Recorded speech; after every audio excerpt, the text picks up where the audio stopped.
Bonsoir tout le monde. Alors, comme vous pouvez voir, on est une salle bien pleine. Alors, je m'excuse, mais si c'est possible de fermer vos cellulaires parce que ça risque de déranger les autres. Si vous avez un appel à prendre, de le faire à l'extérieur. Je me présente. Je suis Adi Hakim, nouveau directeur général de la Ville de Mercier depuis le mois de novembre. Donc, sans plus tarder, je donne la parole à Mme Michaud et par la suite, je vais vous adresser un peu comment on va fonctionner ce soir pour que tout le monde puisse bien comprendre le déroulement de la soirée. Bonsoir, merci d'être là en si grand nombre. C'est le fun quand on fait des séances d'information et que les gens se déplacent pour discuter avec nous, c'est intéressant. Je vais commencer par présenter les membres du conseil qui sont ici ce soir. Donc, il y a Stéphane Roy du district 1 qui couvre beaucoup Sainte-Marguerite, Saint-Jean-Baptiste. On a Stéphanie Felk du district 2, Tony Bolduc du district 3. District 5, c'est Bernard Mallet qui couvre le Salaberry, une bonne section de Salaberry, et Martin Laplaine qui couvre une section de Salaberry et de Saint-Charles. Alors, ça nous fait plaisir d'être là, de pouvoir vous expliquer. Marie-Claude va pouvoir vous expliquer avec Adi les différents enjeux avec lesquels nous, on est confrontés en tant que municipalité. Puis on a décidé de faire un peu comme... j'ai oublié de vous présenter, c'est vrai. J'ai M. Sylvain Payan, qui est le maire de Saint-Isidore. Et M. Payan, ça fait déjà 3 ans qu'ils ont implanté chez eux la même chose qu'on fait chez nous. Donc, M. Payan est là pour répondre à des questions si jamais vous voulez savoir comment ça s'est passé chez eux et tout. Fait que M. Payan il a accepté gracieusement d'être avec nous ce soir pour répondre aux questions. Et on a aussi Nicolas Malatesta. Nicolas Chaput, excusez, je me suis trompée de Nicolas. Nicolas Chaput, qui est de la MRC Roussillon. Donc, au niveau des vidanges et tout, Nicolas est là si jamais les gens ont des questions un peu plus générales. Donc, de ce pas, je laisse la parole à vous, puis on se reparle tantôt. Donc, en fait, avant de commencer, j'aimerais présenter les employés qui vont s'adresser la parole. Ça va être surtout Marie-Claude Perron, qui est conseillère en environnement ici de la direction générale. Il y a aussi Stéphanie Laberge, qui est chargée de projet à l'urbanisme. Stéphanie, tu te caches où? Ouais, voilà. Elle n'est pas nerveuse du tout. Donc, si vous avez des questions, c'est juste pour elle. Donc, avant de débuter, j'aimerais clarifier certains éléments. Donc, vous avez pas mal tous reçu des lettres à la maison. C'est important de dire que c'est une lettre d'invitation à la séance de ce soir, puis elle a été transmise à tous les propriétaires qui ont une fosse septique et qui sont donc servis par le réseau d'égouts. Ça ne veut pas dire que votre propriété qui est visée par cet avis de non-conformité. Donc, première question, c'est pas parce que vous avez reçu une lettre que votre installation est non conforme. D'accord? Si vous avez à mettre aux normes votre installation, nous allons être là pour vous accompagner. Donc, c'est un peu le but de la discussion de ce soir. Le programme a été mis en place parce qu'on sait que ce sont des coûts importants, puis est en vigueur pour 4 ans, donc soit jusqu'au 31 décembre 2027. Puis finalement, la conformité des installations septiques est réglementée par des normes gouvernementales et la municipalité a l'obligation de s'assurer de la conformité de celle-ci sur l'ensemble du territoire. Donc, pour ce qui est du déroulement de la séance, Marie-Claude va faire la présentation, vous expliquer assez rapidement. Elle a à peu près 20 acétates, comme on disait dans le temps. Et les questions, j'aimerais ça, si c'est possible, c'est pour ça qu'on vous a donné les papiers. Prenez-les en note, on va les prendre à la fin. Petite précision pour les questions. Si vous avez des questions très spécifiques pour votre adresse, on vous demande de vous abstenir parce que ça va être du cas par cas. Vous imaginez si 100 personnes posent 100 questions spécifiques, on risque d'être là vraiment tard ce soir. Ceci étant dit, on a laissé des cartes à l'entrée. Vous allez pouvoir prendre rendez-vous avec les professionnels qui travaillent chez nous qui vont pouvoir répondre à vos questions qui sont plus spécifiques. Ceci étant dit, si vous avez des questions d'ordre général et donc d'intérêt commun, on va pouvoir répondre à vos questions à la fin de la présentation. Donc, sans plus tarder, je cède la parole à Marie-Claude et puis je reviens s'il y a quoi que ce soit. Merci. Donc, tout le monde m'entend bien? Ça fonctionne bien? Parfait. Donc, avant de débuter, bien bonsoir. Je voulais vous mentionner en fait que toute la documentation, ce dont on va discuter ce soir, est disponible en ligne. Également, la présentation qui est faite ce soir sera mise en ligne dans les prochains jours. Il y a différents papiers qui vont être disponibles à la sortie. Donc, au besoin, vous allez pouvoir récupérer ces documents. Donc, il y a le guide du programme, la fiche des étapes à suivre, le formulaire d'inscription au programme, ainsi qu'une liste des fournisseurs qu'on va vous parler dans les prochaines minutes. Donc, au besoin, vous pouvez récupérer les documents en version papier à la sortie et ils sont également disponibles en ligne. Donc, rapidement, en fait, le plan de la présentation. Donc, je vais d'abord faire une mise en contexte et vous présenter le contexte réglementaire là, qui vient encadrer les installations septiques. Ensuite, on va parler du rôle des installations septiques là, au niveau de l'assainissement des eaux usées. Également aborder donc, la vidange des fosses septiques, la notion de non-conformité, pour par la suite vous présenter donc la description du programme, les différentes étapes à suivre pour faire une demande d'admissibilité au programme, ainsi qu'une présentation là, du soutien financier provincial qui existe pour terminer donc avec la période de questions. Comme vous savez sûrement, en fait, la zone agricole représente près de 90 du territoire de la ville de Mercier, ce qui fait en sorte qu'il y a plusieurs propriétés qui sont donc non desservies par le réseau d'égouts municipal.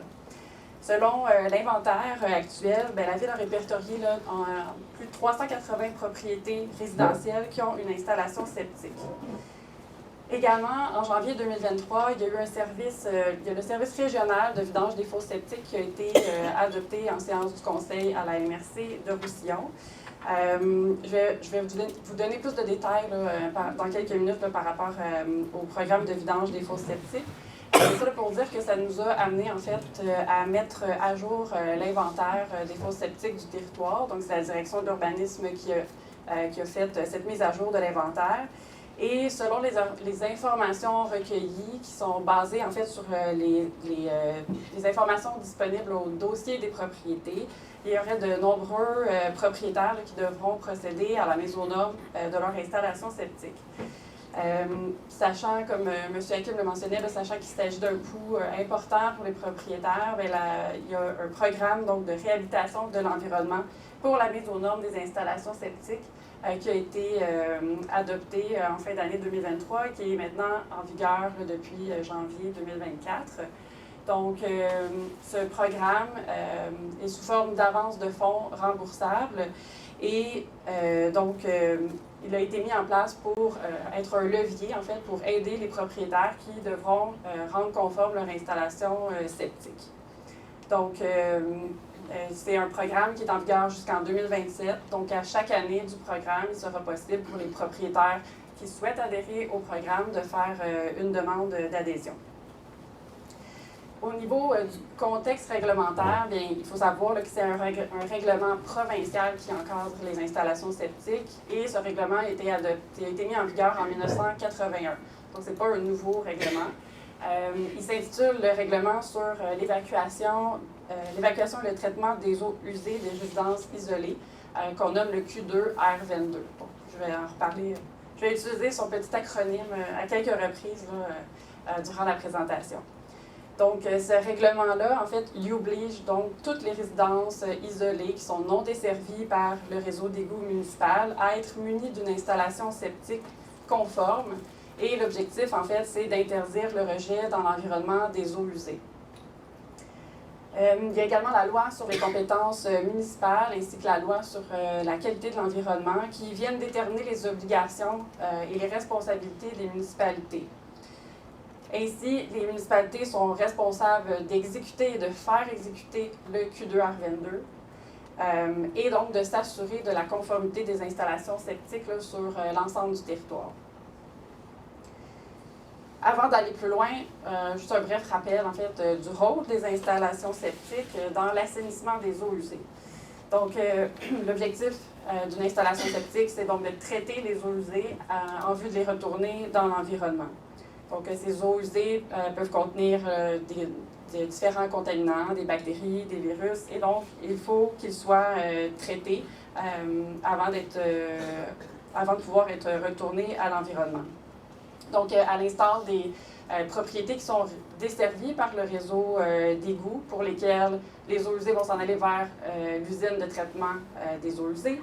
Donc, les propriétés qui sont plus en milieu rural et qui ne sont pas desservies par les réseaux d'égouts ont donc un système d'assainissement autonome, donc une installation septique qui vient traiter et sert à évacuer ces eaux usées-là.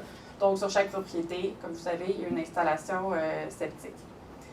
Il y a donc deux principales composantes à une installation septique. La première, c'est la fosse septique. Donc, celle-ci, elle sert à collecter les matières résiduelles qui proviennent à la fois, évidemment, des toilettes, mais aussi des eaux ménagères, de la cuisine, salle de bain, etc. Fait que cette première étape-là, elle sert à clarifier les eaux usées, donc par décantation, donc les matières en suspension vont se déposer au fond de la fosse et sert également là, à retenir les matières flottantes. Ensuite, le deuxième élément, c'est le système de traitement secondaire.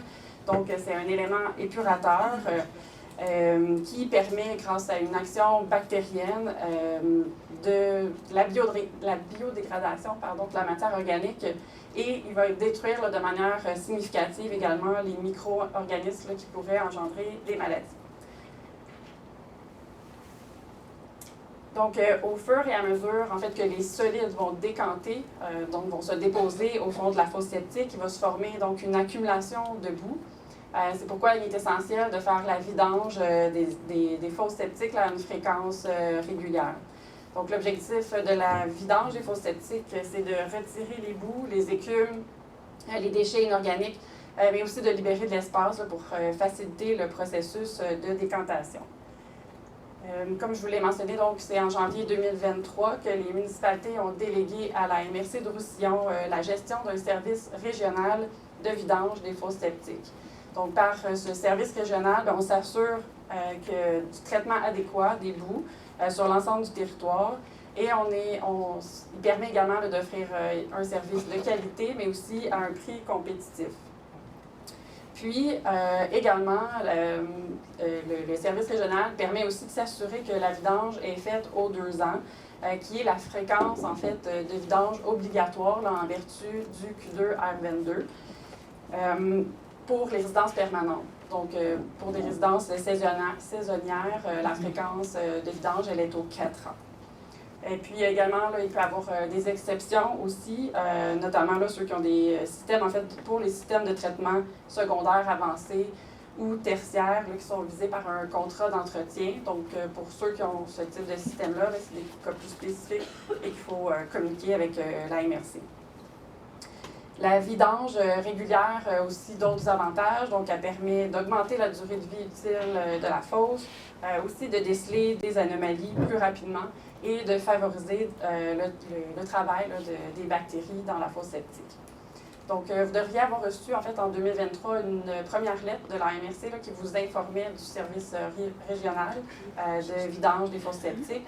Et il faut savoir qu'à Mercier, donc, la vidange va débuter cette année, donc à l'automne 2024.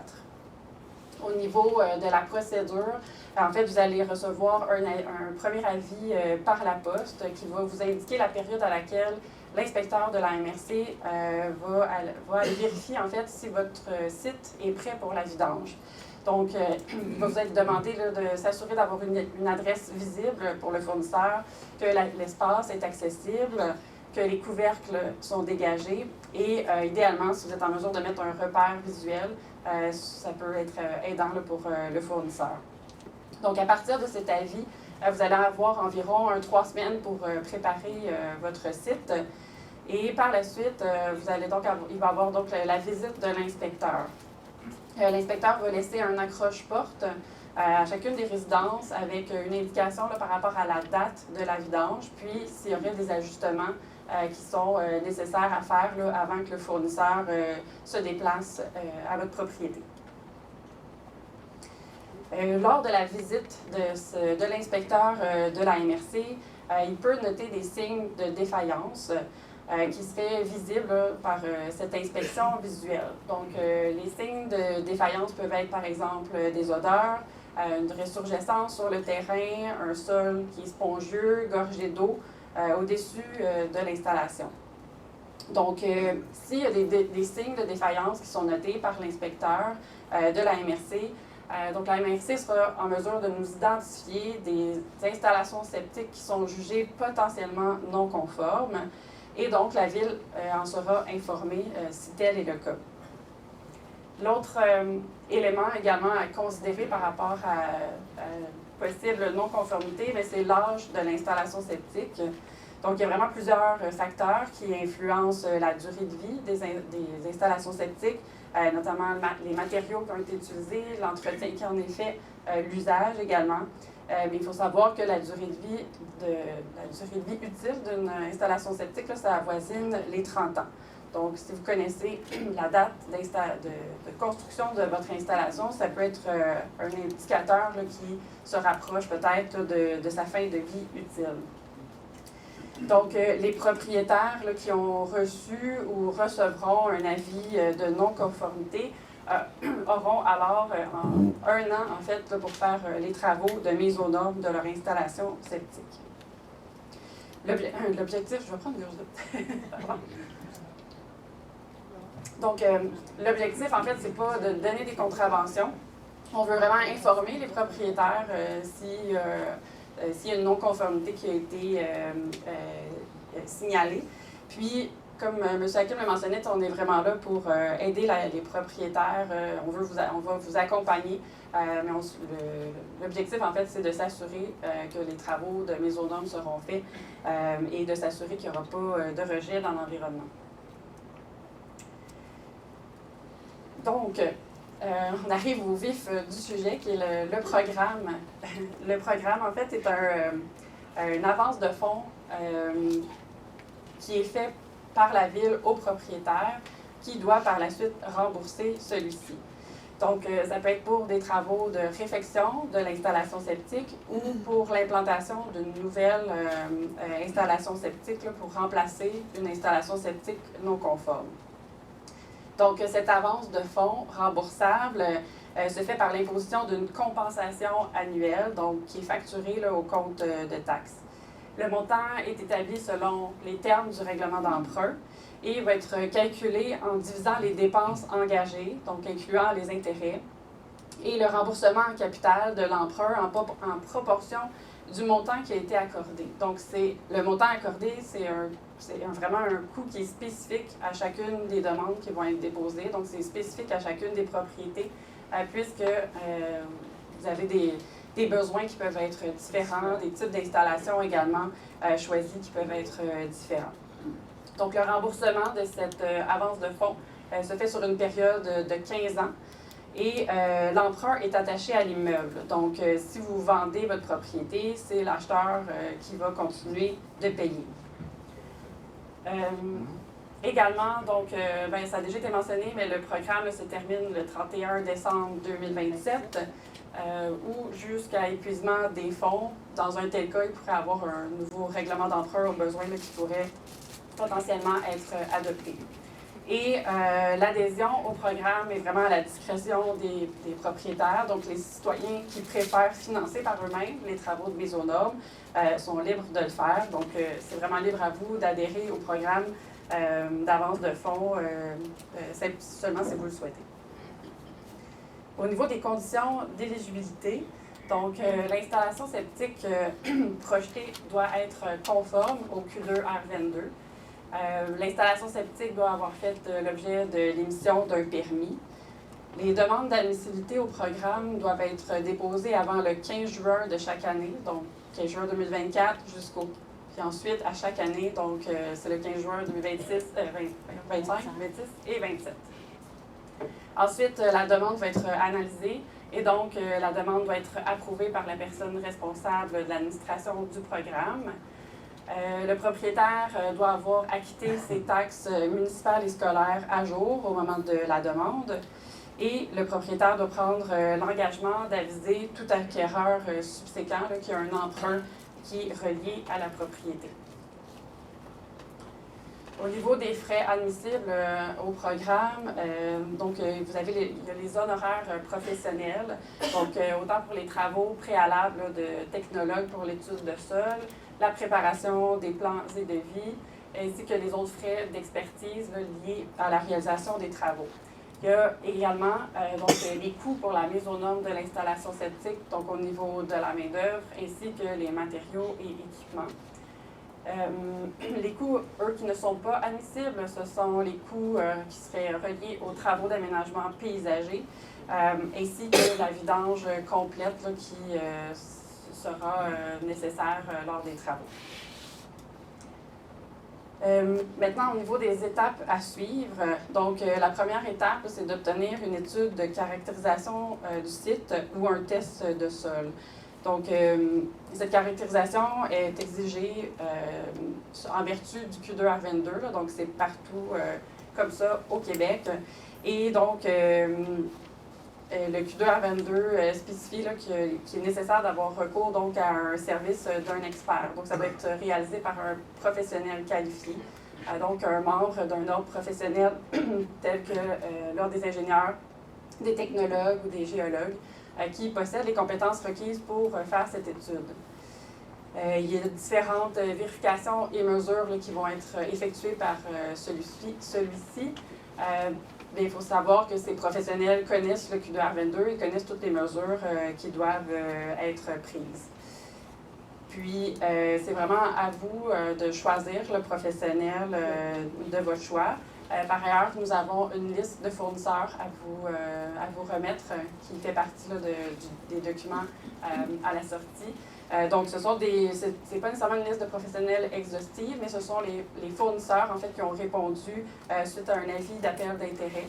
Donc, on a 8 fournisseurs dans cette liste qui sont en mesure de réaliser cette étude de caractérisation des sites.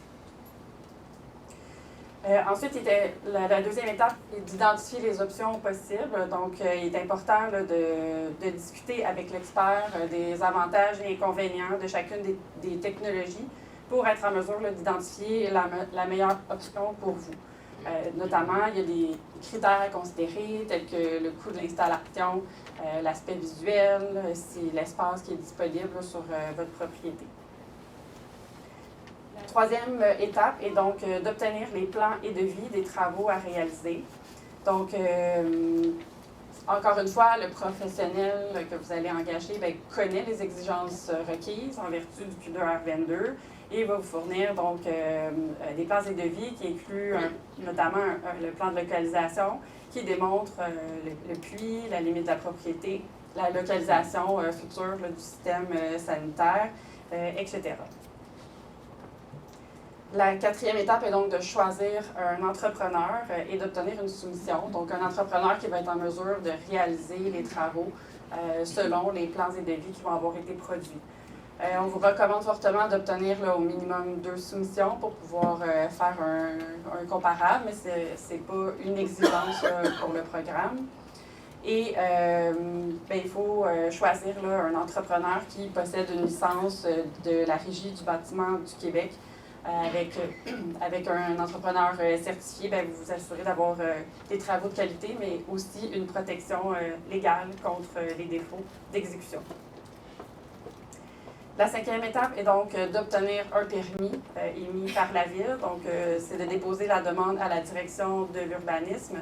Donc, vous allez venir sur place, vous pouvez vous présenter, mais idéalement prendre rendez-vous pour éviter d'attendre. Donc, vous remplissez le formulaire de demande de permis et vous allez devoir joindre les documents qu'on vient de discuter au point précédent. Donc, à la décision du Conseil, le coût d'émission des permis est donc sans frais là, pour les cas de mise aux normes des installations septiques.